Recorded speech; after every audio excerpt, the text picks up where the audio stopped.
The road to the NBA Finals ends here, with star guards setting the tone. The Cavs eye another upset, while the Knicks carry the dreams of all of New York.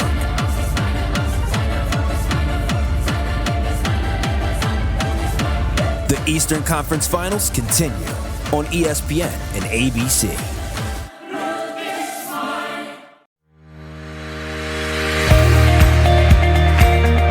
I'm JJ Virgin, PhD dropout, sorry mom, turned 4-time New York Times bestselling author. Yes, I'm a certified nutrition specialist, fitness Hall of Famer, and I speak at health conferences and trainings around the globe. But I'm driven by my insatiable curiosity and love of science to keep asking questions, digging for answers, and sharing the information I uncover with as many people as I can. And that's why I created the Well Beyond 40 podcast, to synthesize and simplify the science of health into actionable strategies to help you thrive. In each episode, we'll talk about what's working in the world of wellness, from personalized nutrition and healing your metabolism to healthy aging and prescriptive fitness. Join me on the journey to better health so you can love how you look and feel right now and have the energy to play full out at 100.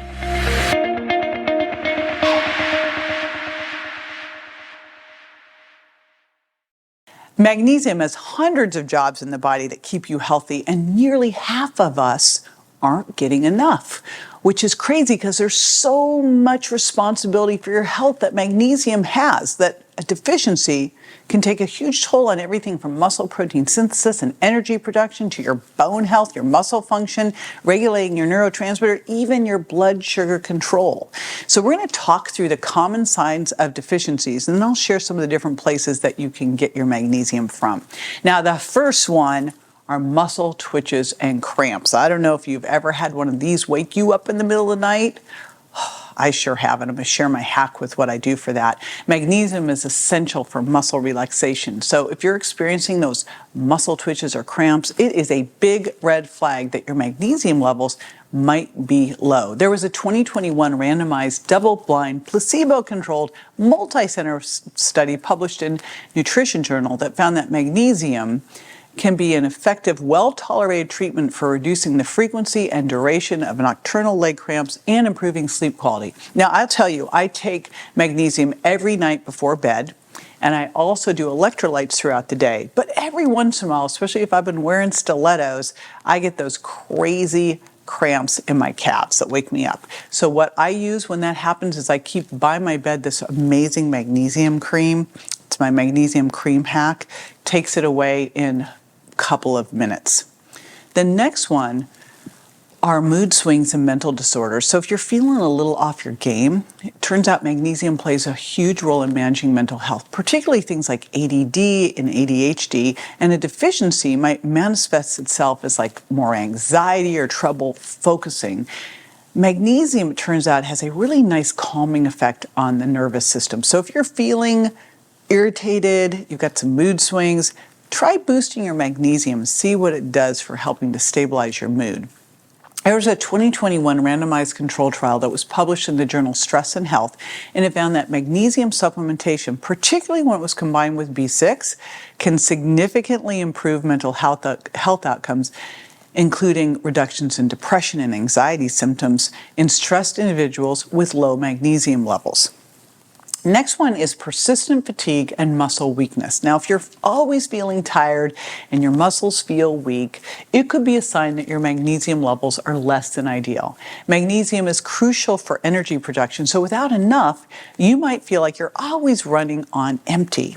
There was a 2022 randomized control trial that was published in the Journal of Strength and Conditioning Research that looked at the effects of magnesium supplementation on muscle soreness and performance in college-age males and females, and they found that magnesium significantly reduced muscle soreness and improved perceived recovery after eccentric exercise sessions that induced muscle fatigue and soreness. Now, by the way, eccentric exercise is what is known to make you sore. I will tell you that a couple nights a week, I do an Epsom salts bath. I, of course, take a lot of magnesium as well, but that's one of the things I like too. If I've done an especially hard workout, Epsom salts bath for the win. The next one is high blood pressure, because magnesium helps to keep your blood pressure in check. So if you've got high blood pressure, it could be a symptom of magnesium deficiency. There was a 2016 meta-analysis that was published in Hypertension that found that magnesium supplementation significantly reduced systolic blood pressure by 2.00 mm's per Hg and diastolic blood pressure by 1.78 mm per Hg. And the study concluded that magnesium supplementation has a modest but significant effect on lowering blood pressure in adults. The next one is irregular heartbeat. Now, with its critical role in maintaining a steady heartbeat, low magnesium levels can lead to arrhythmias or irregular heartbeats, which could lead to that feeling of palpitations or an unusually fast or slow heart rate. There was a 2017 journal article published in European Heart Journal, Cardiovascular Pharmacotherapy, that found that up to 38% of people with ventricular arrhythmias have a magnesium deficiency and 72% have excessive magnesium losses.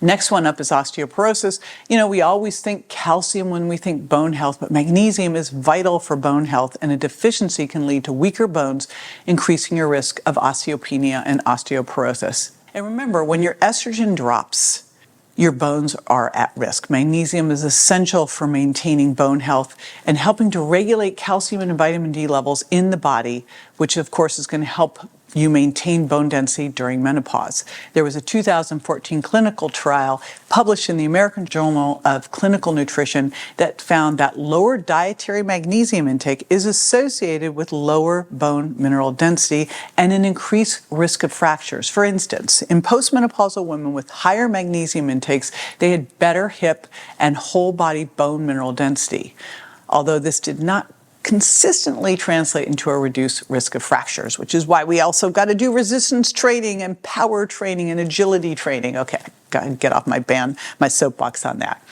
Another one is increased sensitivity to noise. This is an unusual one, but it's a telling sign of a magnesium deficiency, this hypersensitivity to noise. And it could be due to magnesium's role in nervous system regulation. There was a 2003 review in the Journal of American Academy of Audiology that found that low magnesium levels can make your ears more sensitive to noise and more likely to get damaged. Magnesium helps control how calcium enters your ears. Without enough magnesium, too much calcium gets in, causing the release of too much glutamate. Glutamate is a very excitatory neurotransmitter that overstimulates the nerves in your ears, which can then lead to nerve damage and increased sensitivity of sound. Along with that, oh boy, increased sensitivity or increased severity of hot flashes. If you are finding that you're getting more frequent hot flashes or that they're getting worse, this could also be a sign of magnesium deficiency, because magnesium helps regulate body temperature, and not having enough can make hot flashes worse. There was a 2010 review in Nutrition Reviews that found that about 60% of adults in the United States do not consume the estimated average requirement for magnesium. And low magnesium status is associated with chronic inflammatory stress, which can exacerbate other health conditions, including hot flashes. Next up is sleep disruption. So if hot flashes aren't disrupting your sleep enough, magnesium can also cause sleep disruptions. And this struggling with sleep, this insomnia, is a sign that you have low magnesium, because magnesium plays a big role in supporting deep restorative sleep because it helps maintain healthy levels of GABA. GABA is that calming neurotransmitter that promotes sleep. The observational studies in the 2023 systematic review published in Biological Trace Element Research revealed an association between magnesium status and sleep quality, and looked at things like daytime falling asleep, sleepiness, snoring, and sleep duration. So if you are having any kind of struggles with your sleep, look to magnesium. And then memory issues and brain fog. It sounds like all the menopause symptoms, doesn't it? Magnesium supports cognitive functions. And if you're noticing like memory lapses or periods of brain fog, increasing your magnesium intake might help clear up your thinking and improve that cognitive function as well. There was a 2019 non-randomized controlled trial published in Brain Research Bulletin that found that a lack of magnesium impairs memory in mice. And although their brain cell structures remained unchanged, ensuring optimal magnesium intake supports these brain functions and can improve memory without altering any brain cell structures. So therefore, maintaining sufficient magnesium levels in your diet is essential for keeping your memory sharp. So you might have listened to this gone, oops, that's me, that's me, that's me. So how do you really know? Well, first of all, there is a test, it's called an RBC, red blood cell magnesium test, and it's going to measure the magnesium content in red blood cells, which is going to give you a better indication of long-term magnesium status as compared to if you just do a serum magnesium. But again, my favorite thing to do is take magnesium. And one of the things you can tell is when you're taking magnesium is if you take too much, you'll get loose stools. So back it off. So I just keep taking it till stools get a little loose, then back down a little bit, and that's the dose. There's also some ways you can get it through food, but what I recommend is improving your food intake of it and then also supplementing with it. So deep green leafy vegetables like spinach and kale and Swiss chard are rich in magnesium. Nuts and seeds, almonds and cashews and pumpkin seeds and sunflower seeds, they're all rich sources. Whole grains, I'm not a big whole grain person, but things like oats, I want to do the gluten-frees, and buckwheat and quinoa. Legumes, different pulses, so lentils and chickpeas, black beans, and then fatty fish, salmon for the win, halibut, sea bass, fruits like avocados and bananas. Dried fruits are a great source, but dried fruits to me are candy. And then you're going to love this one, dark chocolate. And remember, do not make a good thing bad. Look for dark chocolate that is sweetened with allulose or monk fruit or stevia. And again, I take a chelated magnesium. I take my magnesium body calm. I do Epsom salts baths, and I also do my electrolytes. So I'm getting a lot of magnesium in. Be sure to join me next time for more tools, tips, and techniques you can incorporate into everyday life to ensure you look and feel great and are built to last. Check me out on Instagram, Facebook, and my website, jjvirgin.com, and make sure to follow my podcast at subscribetojj.com so you don't miss a single episode. And hey, if you're loving what you hear, don't forget to leave a review. Your reviews make a big difference in helping me reach more incredible women just like you to spread the word about aging powerfully after 40. Thanks for tuning in, and I'll catch you on the next episode.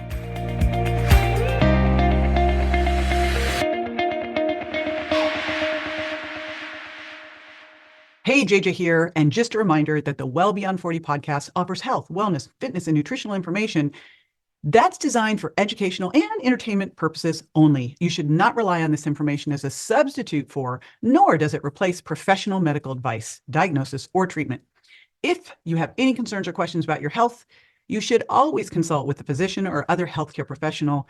Make sure that you do not disregard, avoid, or delay obtaining medical or health-related advice from your healthcare professional because of something you may have heard on the show or read in our show notes. The use of any information provided on the show is solely at your own risk.